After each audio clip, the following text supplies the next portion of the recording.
I'm here to talk about success. The first rule of success is to have a vision. You see, if you don't have a vision of where you go, and if you don't have a goal where you go, you drift around and you never end up anywhere. I mean, as you know, I was born in 1947 in Austria after the Second World War. So I was very fortunate that I stumbled onto my vision. And I didn't really like Austria when I grew up. I couldn't wait to get out of there. I couldn't see myself becoming a farmer or a worker in a factory or anything like that. Even though my parents wanted me to stay there and have a normal life. But that was their vision, not mine. My vision was totally different. I felt that I was born for something special, for something unique, for something big. Then one day I went to school. I remember I was 11 years old, and they showed a documentary about America. And there they showed in this documentary the huge skyscrapers, the high-rises, the huge bridges, the 6-lane freeways, and all of this stuff. And I said to myself, that's where I want to be. I don't want to be around here with these little farmhouses and these little buildings. I want to be in America. And one day after school, I walked by a store in Graz. So I went inside and I looked around and I looked at this stuff and I saw a magazine. I saw a bodybuilding magazine that had Reg Park on the cover. Reg Park was then a 3-time Mr. Universe. And I saw him on the big screen as Hercules. I read that and I said to myself, wow, this is the blueprint for my life. This is exactly what I want to do. I want to become a bodybuilding champion just like Reg Park. I want to get into movies just like Reg Park. And I want to make millions of dollars and be rich and famous just like Reg Park. Do you know how great it felt that I knew where I was going? Imagine the majority of people don't know where they're going. I knew where I was going, that I'm going to become this bodybuilding champion just like him. So it was just a question of how do you do it? I was so relieved because when you have a goal, when you have a vision, everything becomes easy. So people always ask me, when they saw me in the gym in the pumping iron days, they say, why is it that you're working out so hard?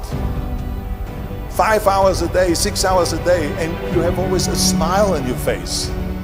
And I told people all the time, I said, because to me, I'm shooting for a goal.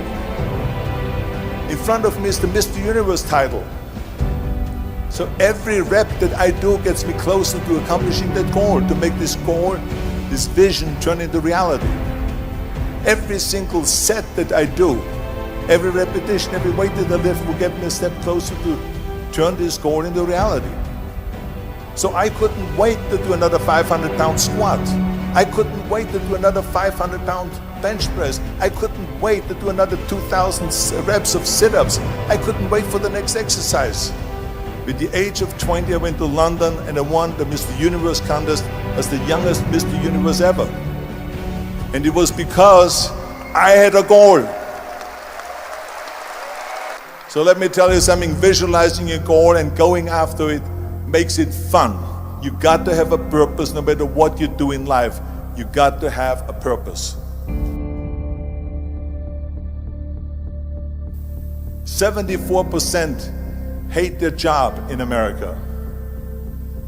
Now this is not much different when you come to Europe. The majority of people don't like what they're doing, because they're really not doing it because they didn't have a goal and they followed this goal. They just aimlessly drift around and then all of a sudden there's a job opening, so they get that job because you have to work. But then when you work, it's a chore. It's work. It's not fun. So if you think about, only a quarter of the people really enjoy what they're doing in life. That is unbelievable if you think about it. So I felt so blessed that I knew what I was doing. It's like a medical student that studies and knows he wants to become a doctor. You know where to go. And the same thing is also in politics. I remember that in politics, I had a very clear vision that I will be the leader of California. This is as far as I could go because I was not born in America, so I could not run for president. So being the governor of the fifth largest state, I should say the largest state, the fifth largest economy in the world, was for me really the ultimate title, the ultimate accomplishment in politics. So even though people came up to me and says, why don't you go and run for something smaller, you're never gonna make it. I ran for governor, and then 2 months later I became governor of the state of California. Again, because I had a very clear vision what I'm gonna do with California.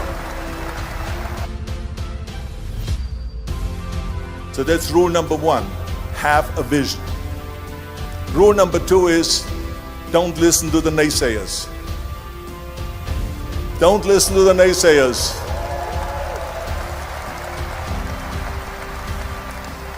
Everything I ever did, the thing that I heard out of people's mouth was, that's impossible.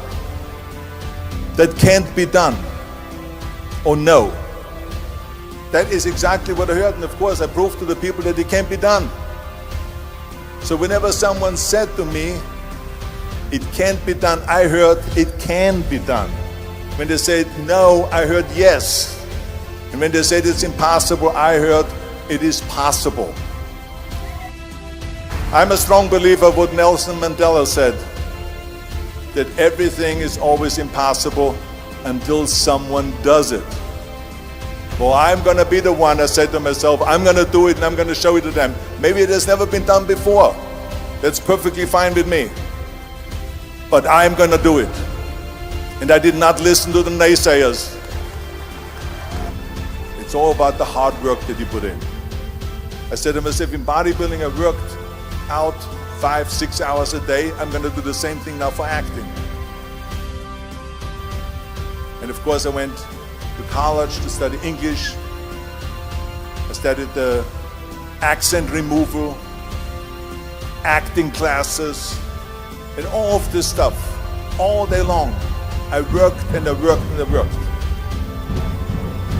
And within a short period of time I made one movie called Hercules in New York, which of course went right into the toilet. But it didn't discourage me. I still had the same vision.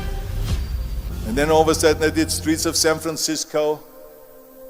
I did Stay Hungry and Pumping Iron and The Villain. And then all of a sudden I was asked by Dino De Laurentiis and by Universal Studio to star in Conan the Barbarian.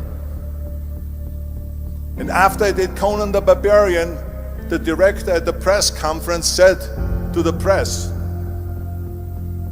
the director was John Milius, he said to the press, if we wouldn't have had Arnold, we would have had to build one. So think about that.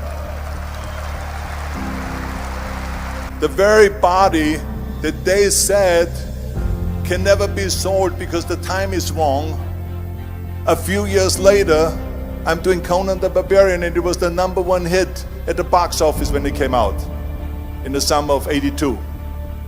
Think about that. And the director says, if we wouldn't have had his body, we would have had to build one.